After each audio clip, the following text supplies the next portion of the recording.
We will start with the ordinary and move until we reach the one that will most disturb your perspective. The Great Manta Ray, 1933. In 1933, off the coast of New Jersey, Captain A.L. Kahn captured a massive sea devil. It weighed over 5,000 pounds and spanned 20 feet across. At the time, this was a global sensation. People flocked to the docks to see a creature that looked like it belonged in a prehistoric era or a mythological poem. Today, we have 4K underwater documentaries and high-speed internet. We feel like we know the ocean. But this photo forces you to inhabit the mind of a person in 1933. To them, the ocean was still a place of genuine monsters. There were no satellites to map the depths, no sonar for the average person. This image changes our perspective by revealing the loss of mystery. It reminds us that our ancestors lived in a world where the great unknown started just a few miles from the shore. It highlights the transition from a world of myth and monsters to a world of data and biology. The Human Chess Match, 1924. In the Palace Square of Leningrad, St. Petersburg, two Soviet chess masters, Peter Romanovsky and Ilya Rabinovich, squared off. But instead of wooden pieces, they used the Red Army and the Soviet Navy. Men stood as pawns, knights sat on actual horses, and the squares were painted onto the pavement. We often think of gamification and mass spectacle as modern concepts fueled by stadiums and TV. This photo shifts our perspective by showing the monumentality of the past. In an era without screens, the only way to create a large-scale experience was to use human beings as the medium. It is a chilling yet beautiful display of the collective over the individual, a core tenet of the early Soviet Union. It makes you realize that before digital pixels, humans themselves were the pixels used to create a larger-than-life narrative. The Baby Cages of London, 1937. In the 1930s, London was a city of soot, smog, and cramped apartments. Based on the advice of doctors like Luther Emmett Holt, who believed airing babies would strengthen their immune systems, wire cages were patented. Parents in high-rise buildings would literally hang their infants in a wire box out the window, suspended hundreds of feet above traffic. This image is a violent jolt to our modern sensibilities. It changes our perspective on the evolution of safety and fear. Today, we are hyper-protective. We have car seats, baby monitors, and child-proofed outlets. Seeing a baby suspended over an abyss in a wire mesh box reveals how common sense is a moving target. It forces us to ask, what are we doing today that will look like child endangerment to people 100 years from now? It breaks the illusion that the past was simpler or safer. It was often terrifyingly experimental. The Real-Life Elephant Man, 1889. Joseph Merrick, known as the Elephant Man, suffered from severe physical deformities. In the Victorian era, his body was his only source of income. He was exhibited in freak shows where the public paid pennies to stare at his distorted bones and skin. This photo is a mirror of human cruelty. It changes our perspective on the history of empathy.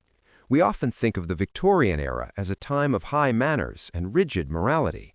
Yet this photo proves that their morality did not extend to those who looked different. Merrick's dignified posture in his photos, contrasted with the knowledge of how he was treated, highlights a dark truth. Society has historically commodified suffering. It makes the viewer uncomfortable because it forces us to realize that humanity was once a status you had to earn by looking normal. The Hiroshima Shadow, 1945. On August 6, 1945, the Enola Gay dropped the Little Boy atomic bomb. When the bomb detonated, the thermal radiation was so intense that it instantly bleached the surfaces of buildings and pavement. However, if an object or a person was in the way, they absorbed the radiation, protecting the surface behind them. This is perhaps the most haunting photograph in existence. It isn't a photo of a person, it's a photo of where a person used to be. It shows a dark silhouette on a set of stone steps. This image changes our perspective on the scale of modern warfare. It strips away the politics of war and leaves only the terrifying physical reality, the total erasure of a human being in a microsecond. Unlike a grave or a body which offers a place to mourn, this shadow represents a life turned into a permanent stain. It forces us to confront the fact that we have created the power to delete ourselves from existence without leaving a trace. The Starving Child and the Vulture, 1993. Photographer Kevin Carter traveled to Sudan to document the famine. He came across a toddler who had collapsed on her way to a feeding center.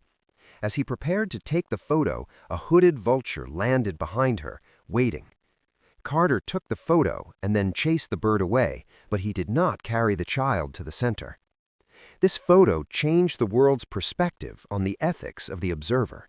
When it was published in the New York Times, the public didn't just ask about the famine, they asked about the man behind the camera.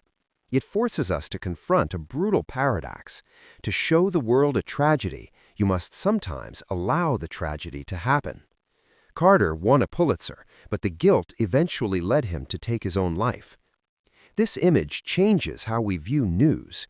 It makes us realize that every powerful photo we see often requires a human being to stand still and watch someone suffer for the sake of the shot. The Table of Horrors at Buchenwald, 1945.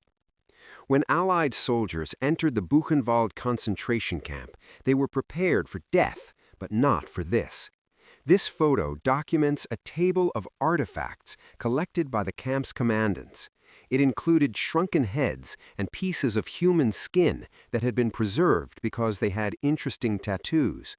Reports surfaced and were later documented in the Nuremberg trials of lampshades and book covers made from human remains. This is the final, darkest shift in perspective. It represents the industrialization of depravity. It's one thing to kill an enemy, it is another to turn a human being into home decor. This photo shatters the idea that the Holocaust was just senseless violence. It shows it was a calculated, cold-blooded attempt to strip humans of their very matter.